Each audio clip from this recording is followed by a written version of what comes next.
안녕하십니까.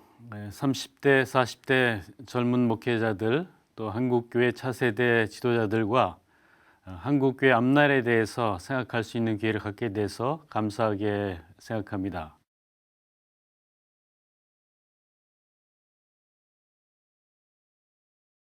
여러분 아시는 것처럼 한국교회 앞날은 결코 밝지가 않습니다. 선교 137년 만에 한국 사회에서 가장 지배적인 종교 인구를 가장 많이 갖고 있는 종교가 되었습니다만, 반면에 사회적인 신뢰도 추락했고 코로나19의 영향 때문에 주일 예배가 비대면 예배로 진행되면서 어려움을 겪고 있습니다. 한국교회 자체 안에 갖고 있는 문제도 만만치 않습니다. 사회가 부익부 빈익빈으로 쏠리는 것처럼 한국교회도 내부의 쏠림 현상이 굉장히 심해졌습니다. 이런 여러 가지 과제를 생각하면서 장기적으로 한국교회가 어떻게 연합운동을 감당해야 할지 함께 생각해 보도록 하겠습니다. 여러분, 연합운동에 대해서 어떻게 생각하십니까? 피부에 와 닿지 않는 것이 사실이죠. 아무래도 주일날 예배 드리고 교회에서 선교, 교육, 봉사, 친교 활동하는 일에 중심이 되어 있기 때문에 연합운동하면 아무래도 한 발 멀리 떨어져 있다고 여길 수 있습니다. 하지만 연합운동은 생각보다 우리 가까이에 있습니다. 예를 들면 이런 것입니다. 우리 한국의 장로교회는 모두 생일이 같습니다. 1912년 9월 1일 날 평양신학교에서 창립 예배를 드리고 조선예수교 장로회가 창립됐습니다. 한국의 모든 장로교회들은 1912년 9월 1일 모두 같은 날을 생일로 삼고 있습니다. 그날 평양신학교에서 예배를 드릴 때 상황은 어땠습니까? 아시는 것처럼 한 교단을 새로 창립한다는 것은 감격적인 일입니다. 하지만 나라는 일제에 의해서 식민지가 되었습니다.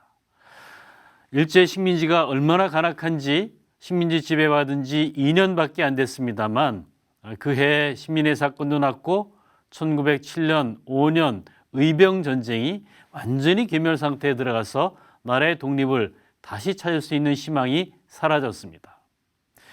형식적인 식민지가 아니라 이제는 우리 힘으로 독립을 쟁취할 수 있는 길이 막혔구나 할 만큼 어둠이 덮였습니다.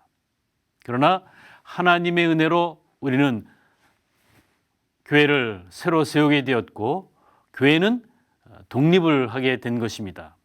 그런데 여러분, 더 감사한 것은 그날 예배를 드리면서 첫 회무 시간에 하나님께서 우리에게 특별한 선물을 주셨는데, 현재는 세계 개혁교회 커뮤니언이라는 이름을 갖고 있는 세계 장로교 연합회에서 축하 공안을 보낸 것입니다. 나라는 식민지가 되어서 국권을 상실했지만 교회는 하나님의 은혜 가운데 독립해서 세계 장로교회 청년합회가 독립을 축하하는 서신을 보냈고, 축하 서신을 받아서 함께 읽으면서 창립을 기념했다는 사실이 얼마나 감격적이었겠습니까? 세계 교회가 서로 장로교회들 간에 서로 교통을 하고 교류 격려하면서 서로 새로 창립되는 교회를 축하하는 그 편지가 한 장의 편지였습니다만, 그 한 장의 편지가 주는 감격은 굉장히 컸을 것입니다. 뿐만 아닙니다. 나라는 일본의 식민지가 되었는데 일본 교회가 조선 장로교회 총회의 창립을 축하하면서 축하 사절을 보냈습니다. 평신도 법학 박사가 강단에 올라가서 장로이지만 일본 교회를 대신해서 축하하는 인사말을 했습니다. 우리나라 사람이 올라가서 통역하면서 축하하는 그 사람도 진실로 축하를 했고, 번역하는 분도 통역하는 분도 감사한 마음으로 통역을 했습니다. 여러분, 그렇습니다. 교회와 교회가 연합하고 교단과 교단이 협력하는 것은 생각보다 우리 삶 속에 가까이 와 있습니다. 우리가 한 발 멀리 생각하는 연합운동이 아니라 우리의 삶 속에 가까이 와 있다는 사실을 생각하면서 이 연합운동의 현실을 한번 짚어보면 좋겠습니다. 여러분, 한국교회가 본격적인 연합운동을 조직해서 시작한 것은 1924년입니다. 그해 장로교회와 감리교회가 협력해서 장감연합회, 오늘의 한국기독교 교회협의회 모체가 되는 단체를 창립했습니다. 해방되기 전에 일제히에서 37년에 강제로 해산을 당했는데 그때까지 16개의 교단과 단체가 회원이 되어서 서로 교통하면서 협력했던 것입니다. 37년에 강제로 해산됐지만 해방 후에 다시 재조직돼서 오늘까지 이르러 오고 있고 한국기독교교회협의회는 2024년에 창립 100주년을 기념하기 위해서 준비하고 있습니다. 이 한국기독교교회협의회가 우리가 흔히 얘기하는 NCCK입니다. 이 NCCK는 1973년 부활절 연합예배를 남산에서 함께 드리면서 이 우리나라가 참된 민주주의를 실현하기 위해서 우리나라의 현실을 다시 돌아봐야 되겠다 하는 주장을 몇 사람이 했습니다. 그것이 부활절 연합예배 사건입니다. 그때부터 이 NCK는 민주화 인권운동에 깊이 관여했고 1987년까지 한국 사회의 민주화의 상징, 양심의 상징으로서 어려운 고난의 길을 걸어갔습니다. 하지만 한쪽에서 나라의 민주화를 위해서, 인권을 위해서 기도하면서 고난을 감당하면서 동시에 그것이 교회에 끼친 영향은 상당히 부담스러운 것이었습니다. 소위 권위주의적인 정부가 이 강압적으로 교회에 대해서 강제하는 잘못된 관행도 들어왔고 감시와 체포와 구속과 어려운 고난을 경험하면서 교회 선교에 대해서 조직적으로 비난하는 문서를 만들어서 배포하기도 했습니다. 그런 과정에서 한국교회 한쪽에 대해서 특히 민주화 인권운동에 참여하고 있었던 NCK에 대해서 부정적인 인식이 조직적으로 우리 사회 속에 퍼진 것도 사실입니다. 한편에서는 나라의 민주화 인권운동을 위해서 고난을 통해서 민족사에 호소했고 한편에서는 그로 인해서 부담도 안게 된 것이 현실이고 오늘까지 그 흔적이 남아 있어서 우리에게 어려움이 있다는 사실을 알고 있습니다. 그러나 민주화 인권운동을 위해서 또 남북교회 교류를 통해서 NCK가 감당한 지난날의 역사와 오늘의 전통은 존중되어야 마땅할 것입니다. 1984년에 한국교회는 선교 100주년을 하나님 앞에서 감사했습니다. 한 자리에 모여서 100만 명이 하나님께 예배드렸습니다. 여의도 광장에 모일 때 다리를 건너는 그 모습을 보면서 눈물을 흘렸습니다. 광장에는 식당도 없고 집회할 수 있는 그늘도 없었습니다. 자기의 먹을 것을 가지고 와서 솥을 걸고 끓여 먹으면서 예배를 드리고 감격적인 예배를 드렸던 것입니다. 그날의 감격을 기억하면서 89년에 창립된 것이 한국기독교총연합회입니다. 한국교회 100년을 감사하는 마음으로 새로운 연합단체를 만든 것입니다. 한기총이 어느 면에서는 복음적이고 어느 면에서는 보수적인 교회 전통을 감당하면서 자기 역할을 감당했는데 죄송하게도 한기총이 내부에서 몇 가지 어려운 문제를 겪게 됩니다. 지도력의 선출 과정에서 과다한 경쟁에 시달리게 되었고 과다한 경쟁이 잘못된 선거 관행을 낳았습니다. 갈등이 심해져서 일부가 떨어져 나왔고 그 갈등이 심해져서 한기총에 뛰쳐나온 분들이 만든 단체도 역시 같은 전철을 벗어나지 못했습니다. 안타까운 일입니다. 한국교회 중요한 연합단체였고 사랑의 쌀 나누기를 통해서 배로 북녘 동포가 1990년대 고난의 행군을 하면서 한 끼 양식이 없어서 고생할 때 많은 쌀을 모아서 양식을 나누기도 했습니다. 그 귀한 단체가 자기 역할을 감당할 수 없는 한계에 빠졌고 결국 이 사입 2단 10위까지 내부에서 증폭돼서 큰 어려움에 빠진 것은 안타까운 일입니다. 결국 이 한기총이 갈라지면서 한교연이 생겼고 한교연도 전철을 극복하지 못했습니다. 그래서 과거에 NCC와 한기총의 통합을 위해서 노력했던 교단장 협의회가 2001년에 창립되었는데 이 교단장 협의회를 중심으로 다시 조직한 것이 한국교회 총연합입니다. 한국교회 총연합은 조직적으로 기존의 한기총이나 한교연과는 다른 길을 걸었습니다. 과단 경쟁 때문에 선거의 문제를 극복하기 위해서 교단장들이 연합해서 순번제로 돌아가면서 대표회장을 맡고 상임회장과 공동회장을 맡아서 공교회가 함께 연합하는 새로운 단체로 거듭났습니다. 이제는 선거 때문에 지나치게 경쟁하지 않고 선거의 문제 때문에 과다한 경쟁으로 인해서 형제가 상처받는 일이 없이 공교회 현직 총회장들이 함께 협력하여서 조직을 구성하고 사업도 함께 협력하는 새로운 전통을 만들어냈습니다. 현재 한교총은 창립된 지 4년밖에 안 됐고 네 번째 총회를 준비하고 있습니다. 감사하게도 이 짧은 시간 속에 정착해서 한국 사회와 세계를 향해서 한국교회 입장을 대변하는 전 단체의 모습을 구현하고 있습니다. 정부로부터 법인으로 설립 인가를 받았는데 서울시에서 인가받은 법인을 중앙정부 문화체육관광부 서관 법인으로 올해 초에 이관을 했습니다. 그 이관한 단체로서 이제 활동을 하고 있고요. 동시에 최근에 코로나19 속에서 교회가 예배 드리는 문제 때문에 고통을 겪을 때 정부와 협의를 해서 주일 예배를 성수할 수 있는 공간을 확보하기 위해서 상당히 어떤 면에서는 정부에 대해서 항의하고 예배 드릴 수 있도록 예배 권리를 보장하라고 하는 요청을 과감하게 하면서 공간을 만들어내는 성과를 올렸습니다. 한편에서는 최근에 한국교회가 내적으로 갈등을 겪고 있는 이 동성애 문제라든지 차별금지법 문제에 대해서 정부와 관계 단체 또 관계 정당에 한국교회 목소리를 전달하고 수용하도록 노력을 하고 있습니다.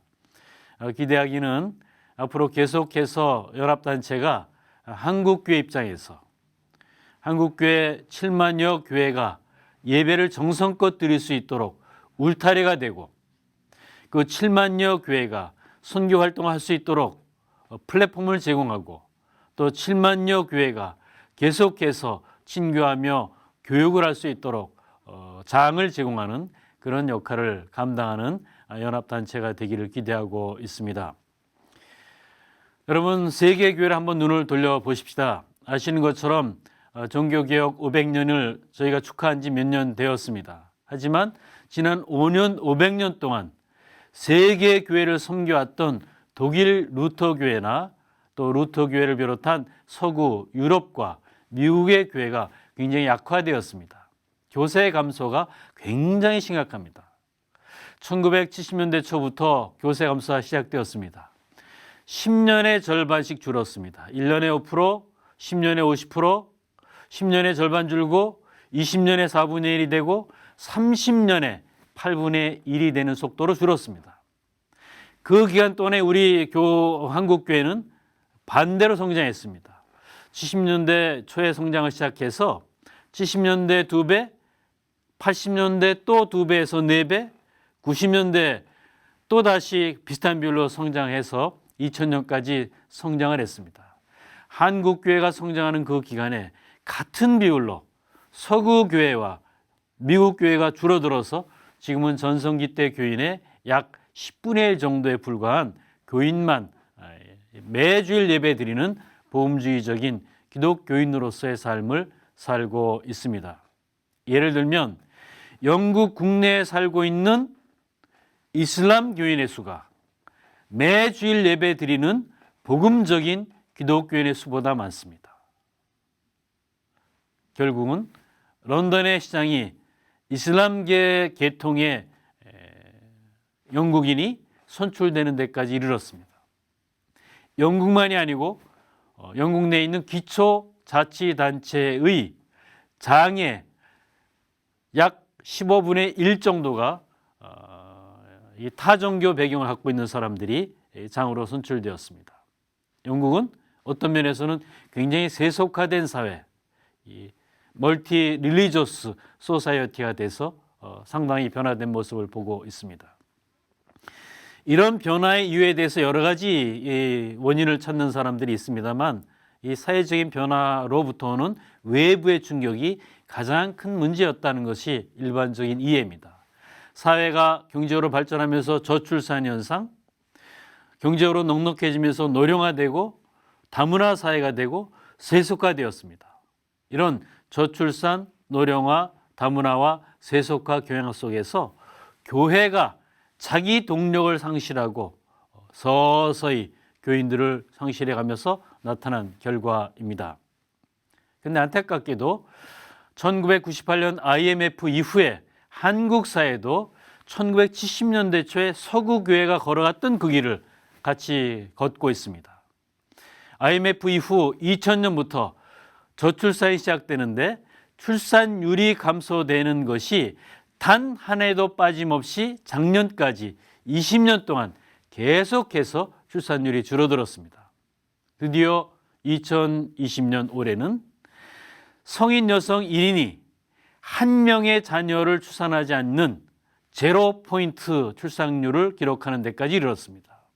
노령화되고 있죠. 해외 이주민의 수가 늘어나고 있죠. 사회는 세속화되고 있습니다. 같은 트랙에 들어간 것입니다.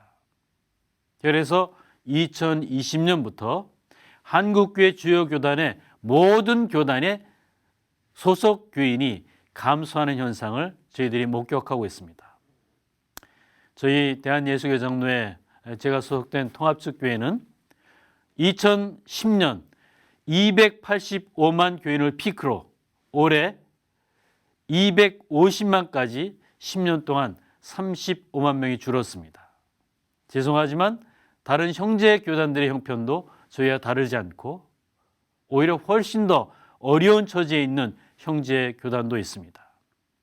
다 같이 겪고 있는 문제이기 때문에 다 같이 힘을 모아서 새로운 부흥을 위해서 노력하고 하나님께 기도해야 되겠다 하는 현실을 여러분께 말씀드립니다. 하나 더 말씀드릴 것은 한국교회만이 아닙니다. 같은 현상이 동아시아 모든 교회가 같이 겪고 있습니다. 제일 먼저 겪었던 것이 일본 교회이고 죄송하게도 중국의 서해안 벨트 교회도 굉장히 빠른 속도로 성장했습니다만 중국의 서해안 벨트가 GNP가 한국과 같은 정도를 기록하는 오늘 현실에 다 같이 어려움을 겪고 있습니다. 대한민국, 일본, 북경, 상하이, 난징, 베이징, 홍콩, 자카르타 모두 같습니다. 이 동아시아 일대 교회가 1970년대, 80년대, 90년대 서구 교회가 겪었던 어려움을 같이 겪고 있습니다. 동아시아 사회가 저출산, 고령화, 세속화, 다문화되면서 교회도 역시 같은 어려움을 겪고 있습니다. 그러나 감사하게도 동아시아 교회들은 체질적으로 선교적인 교회입니다. 체질적으로 전도에 열심입니다. 체질적으로 예배 드리는 것을 목숨 걸고 예배 드리는 것으로 알고 있습니다. 그런 아름다운 신앙의 전통 때문에 속도가 더딜 뿐이지 같은 트랙 속에 들어있다 하는 것을 여러분 기억해 주시면 고맙겠습니다. 이런 문제, 공동으로 한국교회가 안고 있는 문제를 같이 고민하면서 해결하기 위해서 노력하는 것이 연합운동의 첫 번째 과제입니다. 어떻게 하면 우리가 함께 예배드릴 수 있을까? 어떻게 하면 함께 우리의 다음 세대를 예배자로 키울 수 있을까?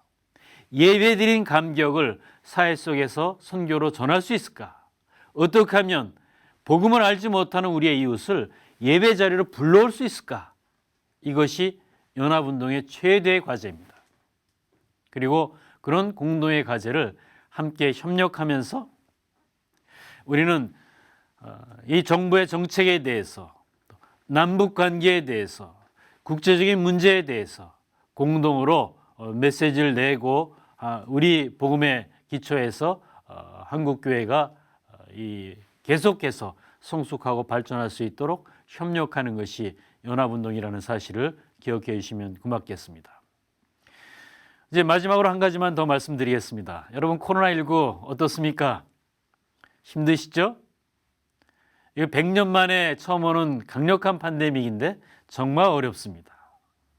여행을 못하는 문제는 말할 것도 없고, 친구를 만날 때도 불편하고, 연세 많은 어르신들을 만날 때도 불편하고, 주일날 예배를 비대면으로 8주나 연속해서 드린다는 것은 상상하기 어려운 어려움입니다. 그러나 안타깝게도 코로나19의 상황은 내년 연말까지 지속될 것이 분명합니다. 2년에 걸친 코로나19의 영향을 극복하는데 또다시 2년 이상의 시간이 필요할 것입니다. 앞으로 최소한 3년 혹은 2025년이 될 때까지 코로나19의 상황 속에서 때로는 고통을 겪으면서 때로는 극복하기 위해서 노력하면서 살아야 된다 하는 것이 우리의 현실입니다. 이럴 때 우리의 미래는 어디에서부터 시작해야 되겠는가? 사회는 디지털 시대로 변모하고 있습니다. 교회도 남들보다 먼저 디지털 시대로 발전해서 선점하지 않으면 새로운 시대의 전도, 새로운 시대의 교육, 새로운 시대의 선교를 지금부터 준비하지 않으면 한국 교회는 뒤처지고 말 것입니다. 다시 말씀드리면 2010년부터 확인돼서 10년 동안 확인돼 왔던 교세 감소는 적어도 10년 이상 지속될 것입니다. 이런 내적인 문제, 저출산, 고령화, 다문화, 세속화되는 사회 변화로부터 오는 충격, 외적인 문제, 코로나19가 우리에게 던져주고 있는 시대적인 문제, 이 세 가지 문제를 고민하면서 앞날을 준비해야 되는데 그것이 바로 여러분들의 과제입니다. 저희들은 죄송하지만 이제 여러분들을 위해서 무엇을 할 수 있는가를 고민하고 있습니다. 여러분들이 함께 새로운 시대를 개척하기 위해서 어디에서부터 시작할 것인지 고민하면서 그 장을 만들고 싶습니다. 여러분들이 가지고 나아갈 수 있는 무기를, 강력한 영적인 무기를 들려주고 싶습니다. 마치 죄송합니다. 전쟁의 비유를 들어 죄송하지만 6.25 전쟁 때 이 남한에 밀려서 낙동강까지 갔습니다. 마지막 교두보입니다. 이 교두보를 견딘 것은 마지막 사력을 다해서 견뎠습니다만 전세가 역정된 것은 인천 상륙작전을 통해서 한 방에 바꾼 것입니다. 이 전쟁의 정당성을 주장하고 싶은 것이 아닙니다. 전쟁이 우리에게 준 고난과 상처와 순교의 아픔을 간직하면서 이제는 넘어서는 평화를 위해서 노력해야 되겠죠. 하지만 이 교를 생각해 봅시다. 코로나19로 인해서 밀려오는 충격, 사회적인 변화의 충격, 교세 감소로 나타나는 이 안타까운 현실의 마지막 교두보가 2020년 비대면 예배를 통해서 확인한 것이 아닐까 생각합니다. 그래도 우리는 주일 예배를 사수하는 교두보를 만들었습니다. 온라인으로 드릴지언정 한 교인을 찾아가서 전화하고 상담하면서 예배 감격을 잊지 않도록 붙드는 마지막 교두보를 한국교회는 놓치지 않았습니다. 이것을 지켜야 합니다. 동시에 새로운 희망은 여러분에게 있습니다. 이 교두보를 밀고 올라가야 되겠으나 인천 상륙작전처럼 디지털 시대로 10년 앞에 내다보면서 20년 앞을 내다보면서 한 발에 디지털 시대로 나가는 그런 지혜가 필요합니다. 새로운 전도를 꿈꾸십시오. 새로운 선교를 하십시오. 다음 세대를 위해서 새로운 모델을 만드십시오. 기존의 모델을 잊으십시오. 버리십시오. 희망이 없습니다. 반복하면 망합니다. 바꾸면 살 수 있습니다. 그런 희망을 만들어내는 모임을 이 한교청이 30대, 40대 젊은 여러분들과 함께 만들어보고 싶은 것입니다. 죄송하지만 힘들지만 다시 한번 모여봅시다. 새로운 시대를 위해서 디지털 아카이브스를 만들고 한국교회 정보센터를 만들고 플랫폼을 만들어서 모든 교회가 자유롭게 다음 세대를 위한 교육 자료를, 디지털 교육 자료를, 동영상을 나눌 수 있는 공간을 만들어 봅시다. 선교지에서 철수하는 선교사들의 아픔을 끌어안고 다시 일어서는 선교를 위해서 새로운 길을 찾아봅시다. 코로나19로 고통당하는 그들 곁에서 끝까지 포기하지 않고 남아서 함께 고통 겪으면서 남아있었던 그 선교사님들의 정성의 눈물을 다시 한번 받아들입시다. 그런 새로운 힘을 만들어내서 20년 뒤, 30년 뒤, 50년 뒤 한국교회가 민족의 새로운 희망이 되는 새로운 길을 만들어 가기를 바랍니다. 오늘 모이는 이 모임은 이런 길을 위한 초대입니다. 이 길은 여러분의 길이고 여러분이 개척해 가야 할 길입니다. 저희는 그 길을 뒷받침하고 싶습니다. 여러분이 갈 수 있도록 양탄자 깔린 길이 아니라 가시덤불의 길을 헤쳐가면서 새로운 길을 여러분이 만들어갈 때 두 손이 피투성이가 되도록 노력할 때 그 길을 쉬지 않고 뒷받침하면서 함께 가는 저희들이 되겠습니다. 어려운 길이지만 그것 외에는 희망을 만들 수가 없습니다. 반복하지 않고 고난을 무릅쓰고 새로운 길을 걸어가서 복음의 영광을 하나님께 드리는 한민족 앞에 한국교회가 새로운 희망이 되어서 일어서는 그날이 되기를 바랍니다. 여러분, 한국교회는 한국민족이 전쟁의 고통 속에서 시달릴 때 선교를 했습니다. 한국교회는 1884년 선교를 시작했는데 그 몇 년 뒤, 10년 뒤 1894년 청일전쟁이 일어났습니다. 1905년 러일전쟁이 일어났습니다.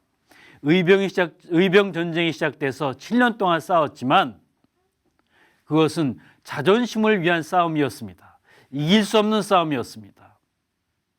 그리고 만주사변, 중일전쟁, 태평양전쟁, 6.25 전쟁까지 7번의 국제전쟁 속에서 60년 동안 한민족이 고통을 겪을 때 한국교회는 생명의 터전이 되어서 영생의 길로 우리 민족을 인도했던 것입니다. 고난을 겪는 민족과 함께 고난을 겪으면서 죽음의 터널 속에서 영생의 불이 꺼지지 않도록 붙들고 포기하지 않고 고난을 겪으며 걸어간 그 길을 하나님께서 축복하시고 부흥을 허락하셨던 것입니다. 앞날은 아무도 예측할 수 없으나 이런 교인 감소, 사회의 변화, 코로나19의 시대적 상황 속에서 다시금 새로운 희망의 출구를 향해서 영생의 촛불을 들고 묵묵히 걸어가는 여러분 앞에 하나님의 은총이 함께 하시기를 간절하게 기원합니다. 감사합니다.